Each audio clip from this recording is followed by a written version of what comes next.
Bismillahirrahmanirrahim. Good afternoon. Assalamu alaikum. Welcome to Sports Extra. I'm your host Ahmed Nawaz with the latest roundup of sports today. Let's take a look at what we're discussing. Pakistan has finalized the Champions Trophy budget with the ICC's recommendations. Tomorrow is a very important ICC annual meeting that takes place in Sri Lanka. Of course, it's going to be initially in phases, but Pakistan's going to present this budget. There is another meeting on the 24th as well, which becomes another very important meeting for the Champions Trophy's decision as well. But so far, things look very good. The ICC delegation is expected to visit Pakistan in October to review the preparations. The chairman, Mohsin Naqvi, and CEO, Salman Nasir, is going to represent Pakistan in this annual meeting as well.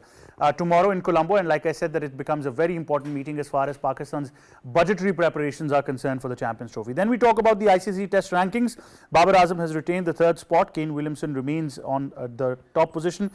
India's Ashwin remains number one among Test bowlers. Jadeja retains the number one spot in Test all-rounders. So we talk about that in detail as well. And then, of course, we move on to the T20 rankings. Babar Rizwan holding fourth and fifth. Travis Head is, leading the batters ranking in T20 international cricket, and England's Adil Rashid remains in number one spot for T20 international bowlers. Then we move on and we discuss West Indies tour to England with the second test match underway. Of course, it's the first one was a farewell for Jimmy Anderson, but England do have a 1-0 lead and a convincing lead as well, with an innings and runs as well. So we'll talk about that in detail. Time now to introduce the guests. First of all, in studios, we've been joined by first-class cricketer and expert Kashif Majid. Assalamu alaikum. How are you? Walaikum Assalam, Ahmed. Perfectly all right. Thank you for joining us. We've also been joined by our sports expert, Mr. Ali Mehdi. Assalamu alaikum. How are you? Walaikum Assalam. I'm very well. And we, of course, have also been joined by senior cricket commentator and cricket expert Leena Moin Aziz. Assalamu alaikum. How are you? Walaikum salam, Ahmed, and my salams to everyone in the studios. I hope you guys are having a nice time. Thank you very much. It's great to have you, Leena. Now, I'll come straight to the narrative that is being built right now. Pakistan's Champions Trophy contention or Pakistan's stance has been very, very straightforward. So, a complete Champions Trophy in Pakistan. We've hosted England, Australia, New Zealand, all top teams in the world. It can't be, but I mean, it has to be utter rubbish if on the basis of so-called Indian gimmicks, there is a concern about the Champions Trophy. Emma, the concern is not so much about Champions Trophy. It is based on the fact that Pakistan and India don't have great political relationship. It is based on a lot of other things other than sports. It's based on political matters. And I mean, if I look at how India is seeing this, I'm clearly going to say that, they don't see things the way we do. I mean, they see it differently. From years they haven't come here, and we've been there. So we are thinking that, okay, let's keep politics and sports, in separate compartments, and they're not thinking that way. That Noshirwan must be, really disappointed, but I would like to give him the surety that still keep your hopes up high. But Kashif, for the sake of cricketers, I mean, the policy matters, the Indian gimmicks and politics would obviously continue. They've been there for ages now. But for former cricketers from the Indian side to say all sorts of rubbish statements, saying that India, there can't be a Champions Trophy without India, India should not travel to Pakistan. I mean, their job has to be to promote cricket in the country. Let's find out. Gautam Gambhir is now a political figure, and he belongs to a certain party who doesn't want cricket to happen in Pakistan. This is how their board moves. Previously it was Saurav Chandidas Ganguly. He belongs to a different party, different background. He always come up with that notion that we wanted to play cricket with Pakistan. Remember Gautam Gambhir of that era when he used to play for India, and he was so hot-headed, I can say. And it was always Gautam Gambhir versus Kamran Akmal, Gautam Gambhir versus Shoaib Akhtar, Gautam Gambhir versus Shahid Afridi. Versus everyone in the Pakistan. So this is how their cricket moves on. I even remember a young Raza Hassan versus Gautam Gambhir. Yes. So Gautam Gambhir versus everyone playing for the Pakistan. This is how their cricket moves. And we talk about, it's just not cricket. It's the political stance they have got. And I still remember from those days when we were there playing their first inaugural IPL, and we made it a huge success. So then we got off to a great start in this IPL. And then Kamran Akmal, Salman Butt, and there are so many other players. And from now on, when they registered their IPL worldwide, they know how to move on, and they just ask Pakistan not to part of it. So this is how their cricket is going on, and this is how their politics is going on. If they wanted they treat us like an enemy, and this is what their stance is. And if we ask them to play cricket anywhere else, they're more than happy. The most important part is now you come across ICC event which are fixed. Every fixture has got a Pakistan versus India match. So they wanted the cricket to happen between those two countries, and they didn't want to cricket to happen in Pakistan. Well, they realize the marketing perspective of it. If somebody's saying that, a Champions Trophy without India, I mean, Kashif, we can say this, I think, plain simple. Without Pakistan, it can't be possible. Never ever, and this is where it's so important. It's Pakistan versus India. That match is the total revenue for the entire tournament, and this is how they're moving across. We can play in New York, we can play in Melbourne, we can play everywhere across the globe, and just cricket is not happening. We can see the volleyball teams, the basketball teams, the tennis teams, every team from the India is coming to the Pakistan, and they're enjoying their moments, but not the cricket, because this is a revenue based model, and every country wants this to happen in there. Even Australia wanted Pakistan India test match to happen there. England have proposed India Pakistan match there, because everybody knows the revenue behind this is so enormous, and this is where India is playing so smart. They don't want that revenue and that highlight and then that limelight to come to the Pakistan. This is why the cricket is not happening here. Right. Ali Mehdi, I think even the ICC would realize that they will be stuck in a conundrum and an embarrassing situation, because they don't really have I think the context right now to shun Pakistan of this, because the fact is you've hosted England successfully, Australia successfully, New Zealand successfully, many international players by virtue of PSL successfully. So there really is no argument over here. There is no argument, and you could say that whatever the BCCI do, they are just running around in circles over here, beating around the bush. The thing is, look, Pakistan has actually hosted since 2019, 2020. They've hosted every ICC team, their Test cricket team. You talk about England, Australia, Sri Lanka, Bangladesh. The list goes on. I mean, New Zealand has come several times to Pakistan.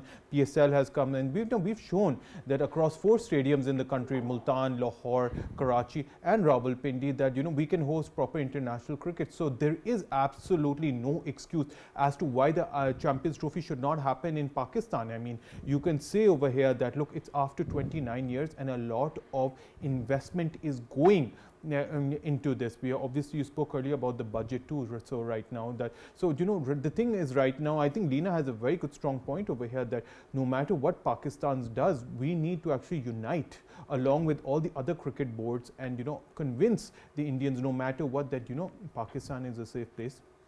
The prospective itinerary is already out. You're going to come and play in Lahore, and the fact of the matter, there are no excuses over here. There's a complete revamp and renovation of all the stadiums, especially Gaddafi Stadium, Lahore, underway. So it just absolutely makes no sense. And at a very fast pace. I must give credit to the PCB. At a very fast pace, renovation work has started. And PCB, and obviously the PCB chairman, who's actually, you can see that he goes very regularly, and he makes this secretly he goes over there and he makes surprise so now surprisingly he goes over there and visits the site over there at Gaddafi Stadium. And when he visits Gaddafi Stadium, he shows that he's taken great interest in this, because look, the Gaddafi Stadium is the premier stadium in Pakistan over here, and they're going at a very fast pace. And obviously there are plans to renovate Rawalpindi Cricket Stadium and also Karachi, which are the other 2 venues too. So everything is in place over there. There's a lot of investment. There's a very high budget which has been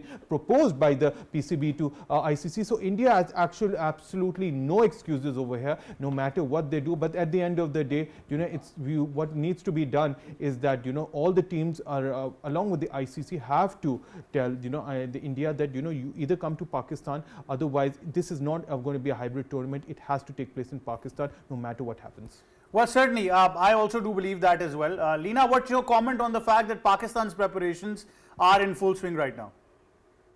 Okay, first, before I go to that comment about the Pakistan comment, and this comment is related to the stadiums and all, if you're asking about that preparation. Well, I didn't know that the Pakistan Cricket Board chairman had become a contractor and also was given the post of a contractor, because any contractor can go and look at things, and he actually only sits in Gaddafi Stadium, so he only had to just go down and look at things. So it's not something great he's doing. What he has to do is he has to repair what he, Right. I think we're going to come back to that. We're having some technical difficulties there. Kashif, for the cricket itself right now, if I look at Pakistan's cricket calendar, there's a lot of cricket coming to Pakistan. We're hosting a tri-series. 2 teams are being hosted for a test series in Pakistan. Like I said, I think England, Australia. So ICC does not have any solid arguments as far as, we must say that, there needs to be solid grounds. And like you mentioned that the revenue part is one part of that picture. But even I think the ICC now realizes with the market opening up, 2028 cricket becoming an Olympic sport, that there's not much substance into this argument. It is. The substance says that India, BCCI have asked for 38.6% of the total ICC revenue, and they come up with a plan that says that 6%, 6 point something, and 6 point something, and 6 point something goes to the Australia, Pakistan, and England. So big 3 model which they have started along with Australia and England is no more in progress. I guess they have stopped that, and they think this is only big one. And India wanted 38.6% of the total revenue because they said the bulk of the revenue coming to the ICC's bank accounts is coming through India. So this is where cricket has become more of an economical sport, or maybe more of a financial gain than the cricket, the game itself.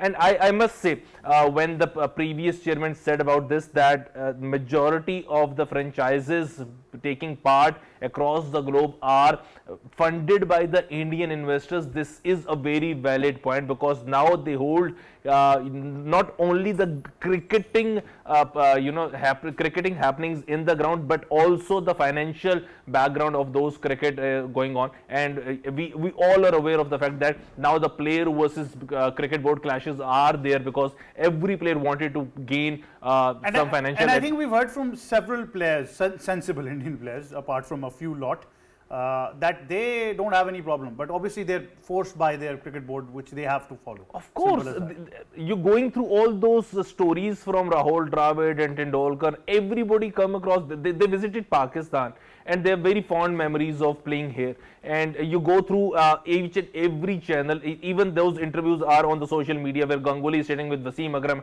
and talking great lengths of his tour to Pakistan in 2004, and they are sitting with Inzamam and talking about how they enjoyed certain meal at a certain place in Karachi. So this is where they enjoy their moments. Just imagine for a moment Virat Kohli retiring from international cricket, having not played a single test match against Pakistan. This is what's going to happen in the near future if this is the way Indian I won't say the cricket board, Indian politics scenario goes on, because it's more of a dilemma which belongs to their politics, not to the cricket. But because in the cricket we have seen Saurav Ganguly saying again and again that we wanted to play cricket with Pakistan in Pakistan or in India, provided that government gives us the go ahead or the green light or the green signal. So plain simple. I think plain simple that it's just one certain quarter, and that's why we talk about that extremism, that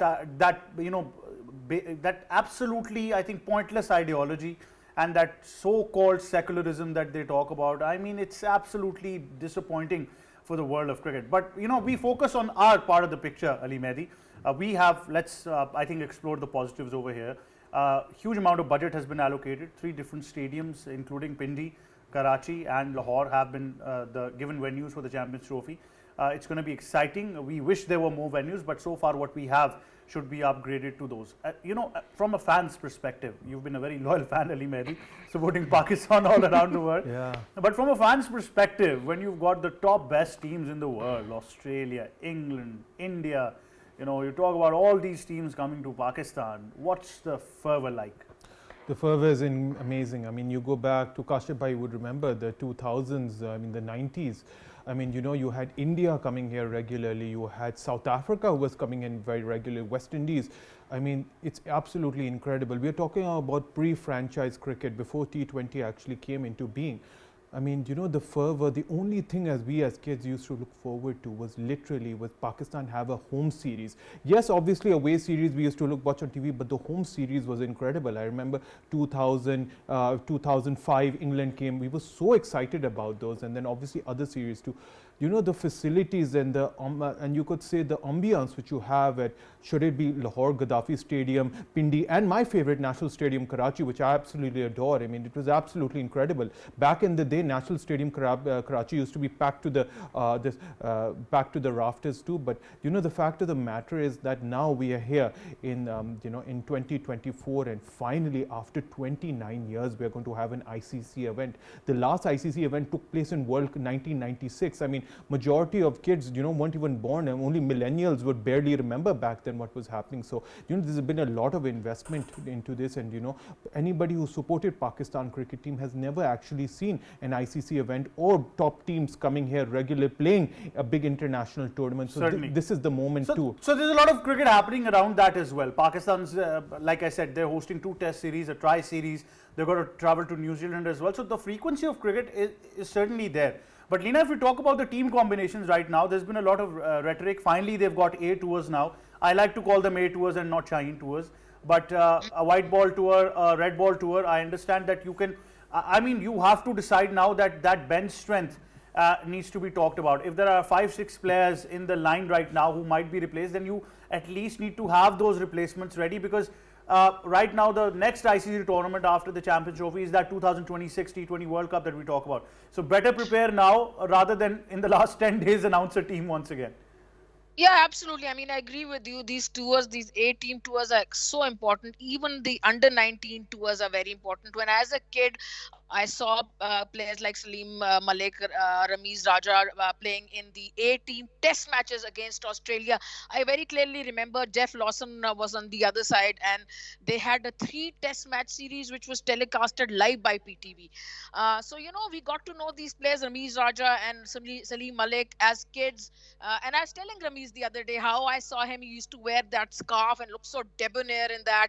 And so the interest grows from that point. So not only do we need to have A tours, team tours to countries, but also countries like Australia, New Zealand, South Africa, England. So, you know, then our batsmen learn to play the swing, the bounce, everything. The bowlers get to know those lengths, how to bowl there in those channels. So it's those tours are also very important. Just going to Sri Lanka or Bangladesh is not that great. It's just a start, but also those tours are very important. The, you know, countries outside the West, those tours, and under-19 tours are also very important, because they would then invite under-19 teams to Pakistan, send your under-19 teams to other countries. Those kind of tours will then build your bench strength, like you're saying. Also involve, I feel that, you know, it's important. Time is coming, and it's not that far away, where you'll have to have 3 separate teams for test match, one day, and T20, because in these the era of the leagues, test match is sort of, it's still the very, very best format in the world. But sometimes some way or the other, because there's so much league cricket going on, test matches don't get time. So it's time to have 3 separate teams for 3 separate formats, 2025 boys nucleus, and that is where I feel the A tours, under-19 tours will help in forming 3 separate teams. Well, Leena, I'd like to take your opinion on a very particular subject regarding Test cricket, because me and you, of course, both are fans of the real format. I have to give credit to the Pakistani cricket fans over here. Although, you know, there might not be great education about Test cricket in Pakistan, the fact that we see full stands at Lords or Melbourne or all around the world. But when you talk about Pakistan, for a country that's been deprived of cricket, even to an extent where Test cricket is not so popular because our share is very less. When Pakistan was playing England at Pindi Cricket Stadium, it was a jam-packed stadium. So you have to give them credit that they're ready to support teams there. Absolutely. And, you know, on a flat track, on a dead as a dodo track, you had in Pindi, you had although these people coming and supporting Test cricket, even though the track was flat, the cricket wasn't that interesting.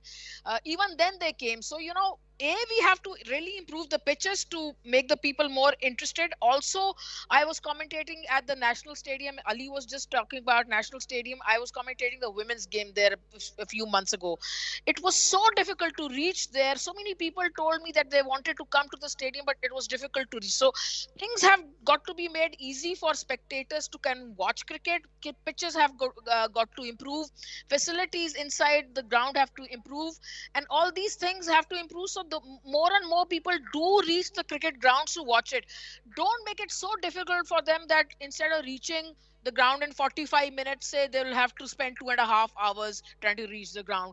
Then they say, then I'd rather watch the match from home, and this is especially true for Karachi. So make the facilities better, make the pitches better, make these things more entertaining, the grounds more entertaining, have more food stalls there, and have these cricket junior teams, eight teams or Shaheens or under 19 tour. So the whole structure sort of goes, we can build the whole structure together vis-a-vis trying to improve test cricket. And also I would strongly suggest to the cricket board to next time have at least 10 to 12 matches for Pakistan, not just 7 matches.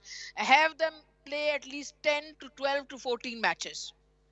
Well, certainly. Ali Mehdi, the fans in great numbers have supported teams across formats. So credit to them as well. But Pakistan's share for Test cricket is something that I think really in the next quarter needs to be focused more upon.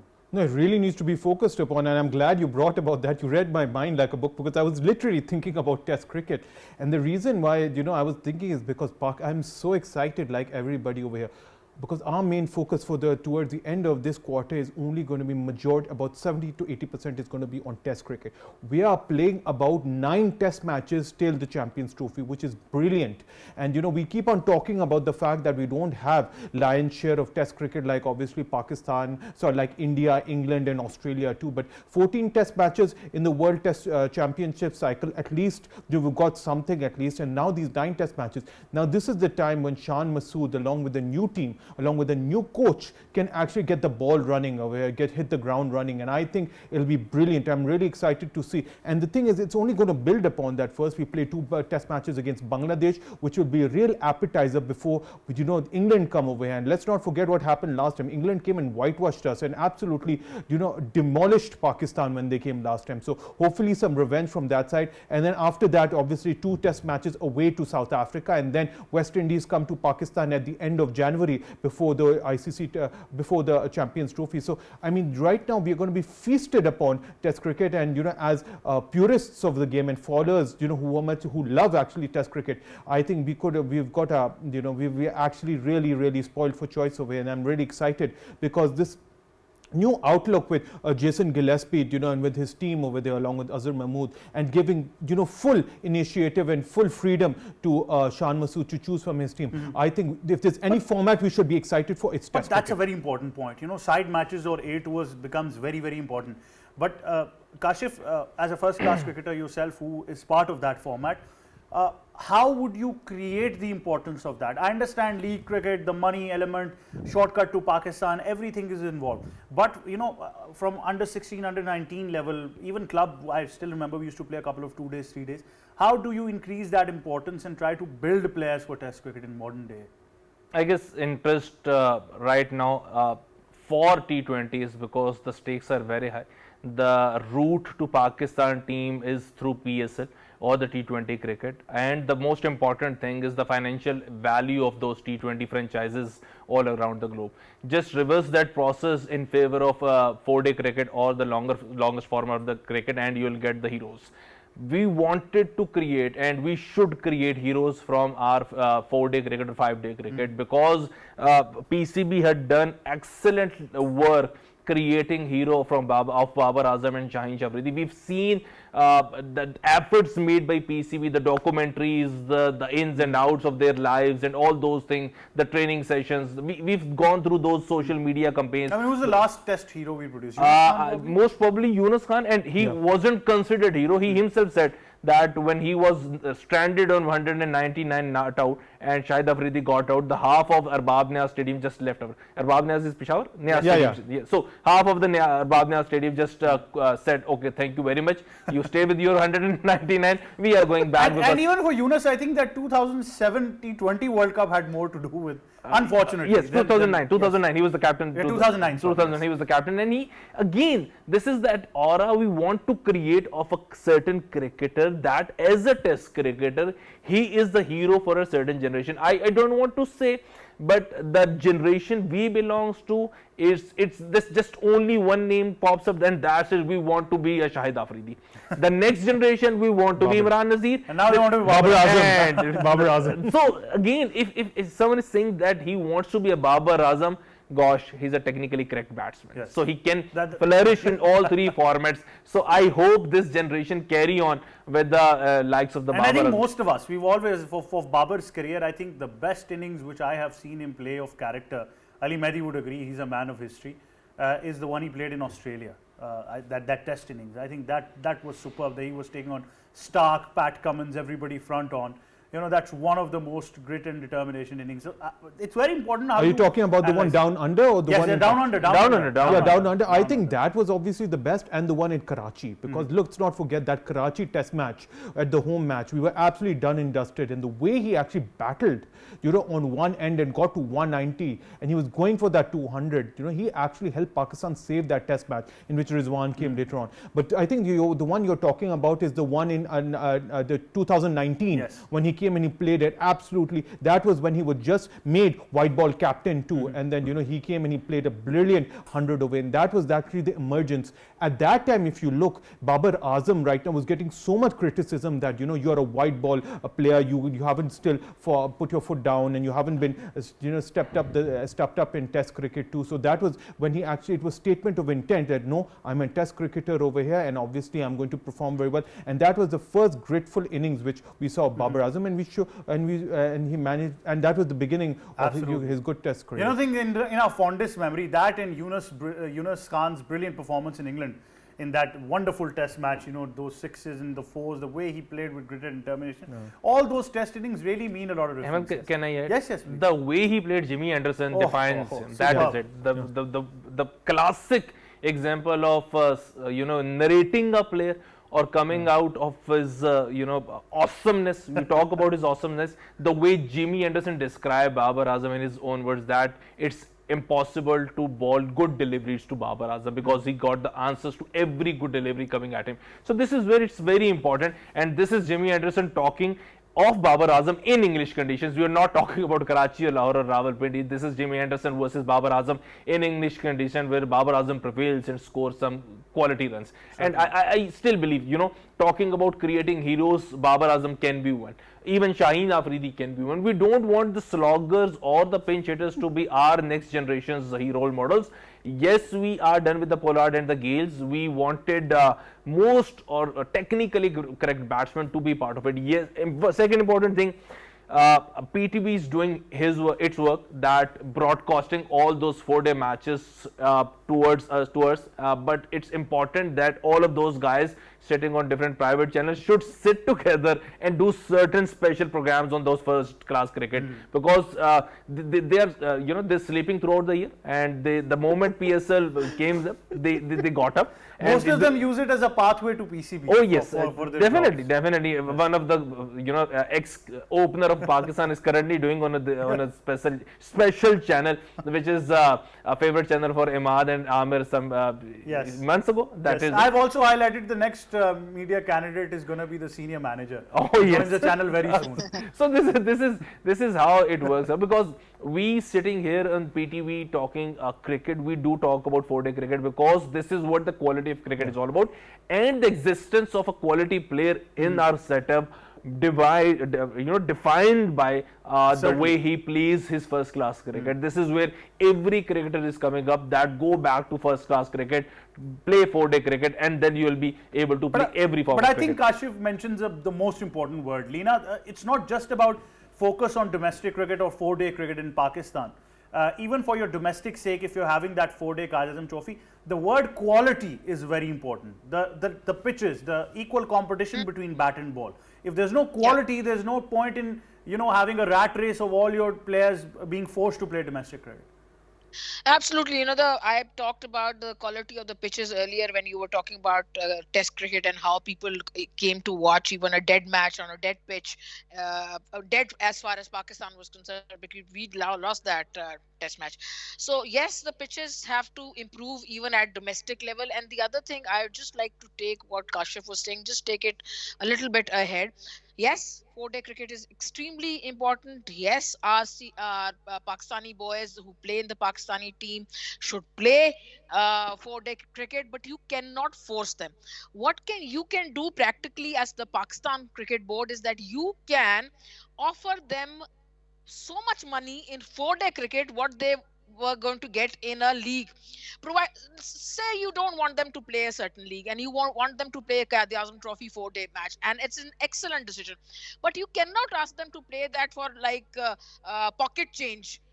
So if you want your test cricketers to regularly play Quaid Trophy, to play 4-day cricket, you will have to sort of increase the stature of Quaid Trophy vis-a-vis pitches, vis-a-vis giving more money to the cricketers, vis-a-vis matching their fees what they get elsewhere for playing domestic England or maybe India, or giving them enough incentive to play 4-day cricket. Yes, it's extremely important. For instance, someone like Shadab, someone like Usama Ami, some like Shaheen Shah or Naseem or Babar Azam or Rizwan, they all need to play Quaid Trophy 4-day cricket, but it has to be attractive, lucrative for them, and it's the Pakistan Cricket Board's job to make it lucrative. Also, they have to understand the importance of 4-day cricket. These players, someone has to go at their level and talk to them, and maybe a former cricketer becoming a mentor, like I would have someone like Misbah or Yunus in my head, would go and tell them how it will help them in their career, make their careers better. Even in the shortest form of cricket, you need to play the longest form better. So, these things would have to be dealt in a way that, the cricketers are attracted to playing the 4-day format, the red ball format, domestic. But, and also one thing more about people sitting on channels and talking and not talking about 4-day matches and for Quaid Trophy. If the players are given incentive, if it was star-studded Quaid Trophy, star-studded, I repeat, even the channels would sit down and start talking about them, and the calls wouldn't stop. We would start getting calls, please ma'am, come here, sit, talk about this 4-day, this match, that match. But it has to be first star-studded, and for that to happen, financial incentives have to be given.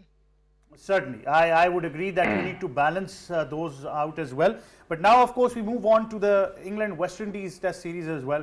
The farewell Test match for Jimmy Anderson ended in spectacular fashion. Right now, England is 135 for 2. They, of course, lost the toss. West Indies chose to bowl first. Ollie Pope on 49, Joe Root on 13. Zach Crowley departed without scoring. And of course, Ben Duckett, 71 runs. It was a decent innings from him. Very surprisingly that we see Jamie Smith as a wicketkeeper batter in there as well. He's of course played more than 60 first-class games. He's got a decent average. So England probably looking to explore more from this as well. Ali Mehdi, we talk about this Test match as well, but Jimmy Anderson, I think the story will go on for ages in golden words. Golden words, and I look back to Jimmy Anderson, James Anderson's career, and I remember his first ever match. I remember he played in the Tri-Nations way back in white ball cricket in December 2002. And I remember, he had red hair, and and I was thinking, who is this, this punk or whatever, spiky haired guy with red hair, and yes. I thought, he's just going to be a flash in the pan, but no. A few months later, he played Test cricket. He made his debut against Zimbabwe, and I remember Vermeulen, he bowled him, to get his first Test cricket. And then there were a few years, then between 2005 and 2007, he actually got dropped, and then he came back, and ever since then, he became the mainstay of English cricket. But look, what a brilliant player he was.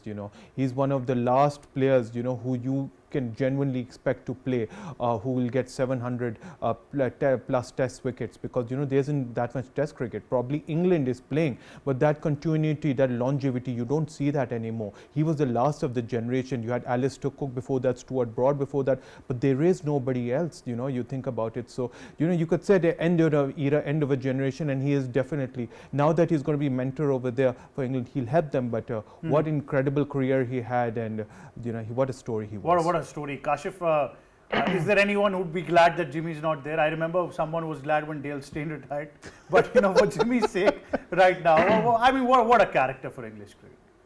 I guess one of those cricketers you loved bowling, and that is it.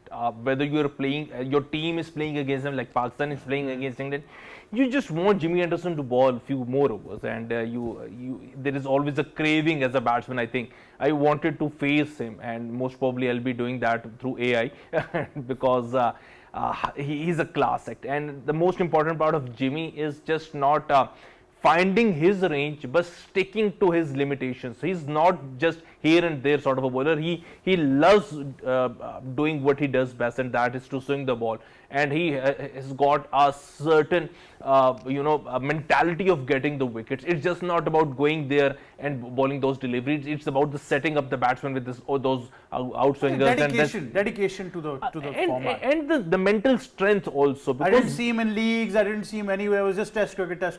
And first class cricket. Yes. And most, as a cricketer, as a fast bowler, you always are injury prone. This is where Jimmy Anderson was so good that he keep coming back into those test forts, and he always got the knack of picking the big wickets. Certainly, the rhythm was certainly there. But Kashif Ali Mehdi and Leena, thank you very much for joining us. That wraps up Sports Extra. For me and the entire team, it's goodbye for now.